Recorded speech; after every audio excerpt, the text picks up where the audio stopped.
네, 오늘은 끝까지 붙잡으라라고 하는 말씀을 우리가 함께 나누기 원합니다. 옛말에 가다가 못 가면 아니 간만 못하다라는 말이 있습니다.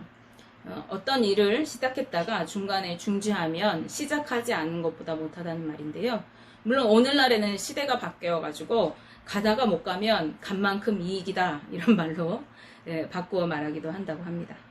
어쨌든 이 말은 어떤 일을 계획하고 실행에 옮겼다가 중간에 포기하게 되면 못하게 되는 또 상황이 되고, 그렇게 되면 처음에 계획은 물거품이 되고, 그리고 또 다른 일을 시작하려면 그동안 다른 일에 집중했던 만큼 시간이 지연되게 되니까 했던 일들이 유익이 없다, 헛수고다 라는 뜻일 것입니다. 세상 일도 그렇지만은 믿음은 더욱 그렇습니다. 우리가 믿음을 지키다가 중간에 떠나가면 아무 유익이 없고, 유익이 없을 뿐만 아니라 오히려 죄가 더 가중되는 것이 됩니다. 그래서 구원에 이르지 못하는 그런 결과를 낳게 되는 것입니다. 믿음을 지키다가 잃어버리고 죄의 길로 가게 되어지는 그러한 결과가 오히려 믿음 없는 이들보다 더 비참한 것이죠. 왜냐하면 그것을 알면서도 그 길을 떠나왔기 때문에 그렇습니다. 오늘 우리가 읽은 이 말씀도 우리에게 시작할 때 확신한 것을 끝까지 잡으라고 말씀합니다. 시작할 때에 확신한 것이 무엇을 말하는 것일까요? 그것은 우리가 예수 그리스도를 믿음으로 구원을 받고 이제 영생의 소망을 갖게 된 것을 말합니다. 즉 너희가 처음 가졌던 믿음을 끝까지 붙잡으라고 말씀하고 있는 것입니다. 이것을 설명하기 위해서 이 히브리 기자는 모세와 함께 축복의 땅 가나안을 꿈꾸면서 하나님의 은혜로 이제 출애굽하였지만 결국 실패하고 말았던 이스라엘 백성들의 예를 들어 이야기하고 있습니다. 그들은 광야를 지나오는 동안 처음에 품었던 부푼 희망을 잃어버리고 죄의 유혹에 빠져서 하나님을 거역하고 완고한 마음으로 하나님의 말씀에 순종하지 않았습니다. 하나님께서는 그런 이스라엘 백성들에게 경로하셨고 결국 출애굽 1세대들은 40년이라는 긴 세월 동안 광야를 헤매며 다니다가 모두 죽음을 맞이하고 말았습니다. 그들은 하나님의 구원을 맛보고 또 축복의 삶을 약속받았지만은 모두가 약속하신 것을 누리지 못하고 죽음을 보게 된 것입니다. 그러므로 히브리서 기자는 그들과 같이 너희가 실패하지 않기를 권고한다라고 하시는 말씀을 오늘 하고 있는데요. 히브리서 3장 12절 13절 말씀에 형제들아 너희는 삼가 혹 너희 중에 누가 믿지 아니하는 악한 마음을 품고 살아계신 하나님에게서 떨어질까 조심할 것이요 오직 오늘이라 일컫는 동안에 매일 피차 권면하여 너희 중에 누구든지 죄의 유혹으로 완고하게 되지 않도록 하라라고 경고합니다. 우리가 끝까지 붙잡아야 할 것이 무엇입니까? 그것이 바로 믿음입니다. 우리가 예수 그리스도를 믿고 끝까지 믿음으로 나아가야 하는 것입니다. 이스라엘 백성이 하나님의 약속의 땅, 그 축복의 삶을 누리지 못하게 된 이유는 그들이 믿음을 잃어버렸기 때문입니다. 하나님의 약속을 온전히 믿지 못하고 나아갔기 때문인 것입니다. 마찬가지로 우리 성도들이 하나님의 나라에 이르지 못하게 하는 가장 큰 요인은 믿음을 지키지 못하는 것입니다. 그러기에 예수님께서 인자가 올 때에 세상에서 믿음을 보겠느냐라고 말씀하셨습니다. 예수님이 다시 오실 때까지 끝까지 믿음을 지키는 사람들이 많지 않다고 하는 것입니다. 우리는 주님이 다시 오실 때까지 변함없는 신실한 믿음으로 순종하며 살아가야 합니다. 그런데 이렇게 성경이 끝까지 믿음을 지키라고 그것을 강조하는 이유가 무엇이겠습니까? 그것은 바로 우리가 믿음을 지키며 살아가는 것이 쉽지 않다는 뜻입니다. 초대교회의 경우에 믿음을 떠나게 하는 이유가 무엇이었습니까? 초대교회 교인들이 하나님을 저버리고 예수 그리스도를 저버리고 믿음에서 떠나갔던 가장 큰 요인 중에 하나는 그들에게 심한 박해와 생명의 위협이 있었다는 것입니다.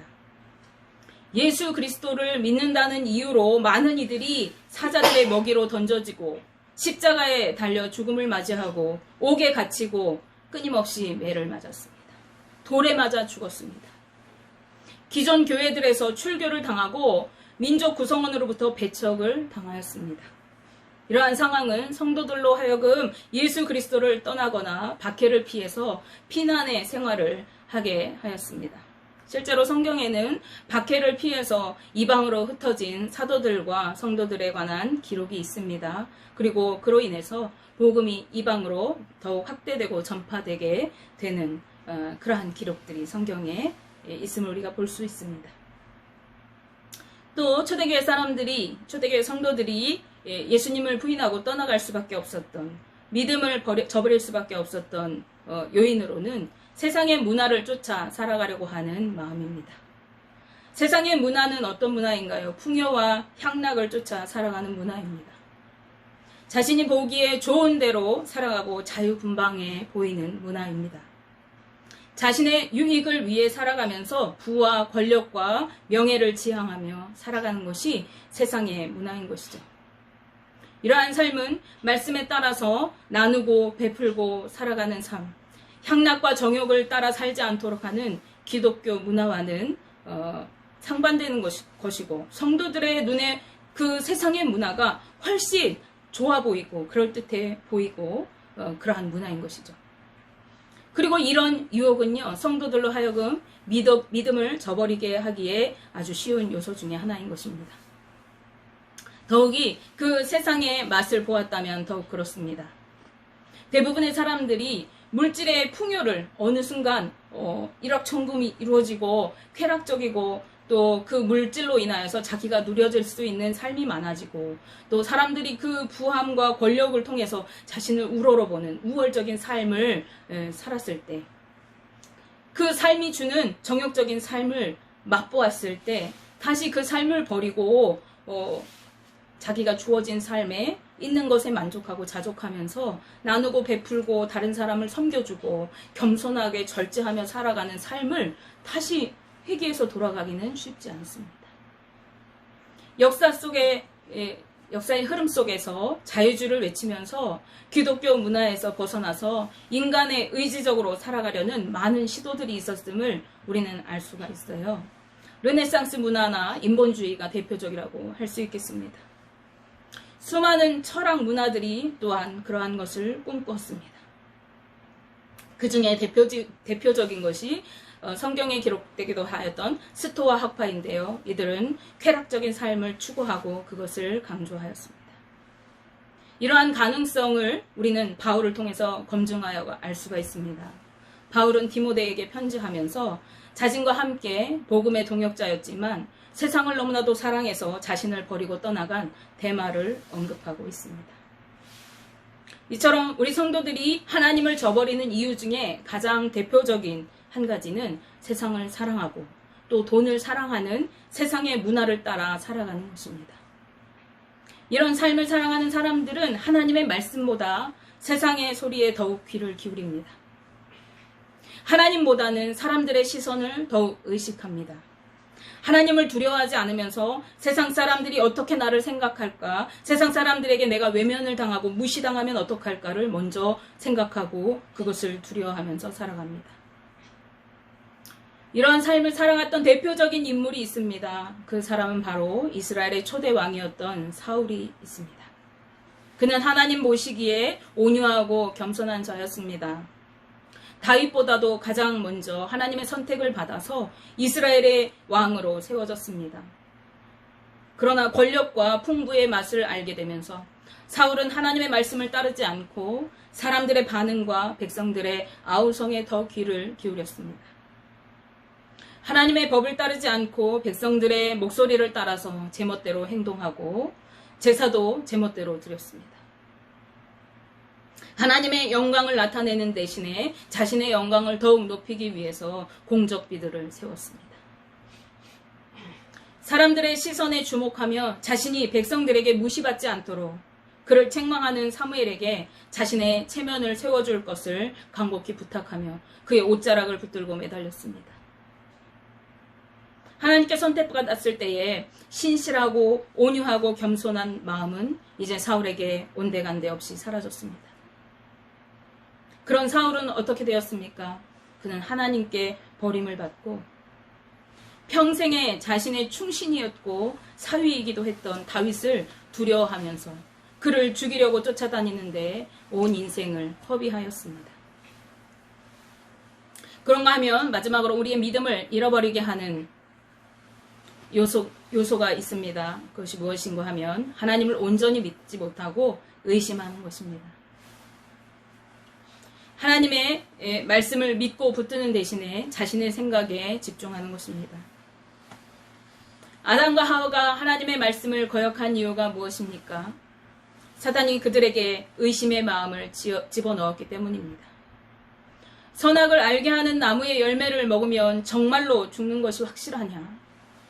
하나님께서 너희가 하나님과 같아질까봐 그렇게 말씀하신 것이 아니냐라는 의심을 그들의 마음에 살짝 집어넣었습니다. 그러자 그들은 먹으면 너희가 정령 죽으리라 라고 하신 하나님의 말씀보다도 이거 참 실한 과일인데, 이거 참 맛있게 보이는데 자신의 생각에 더 집중하였습니다.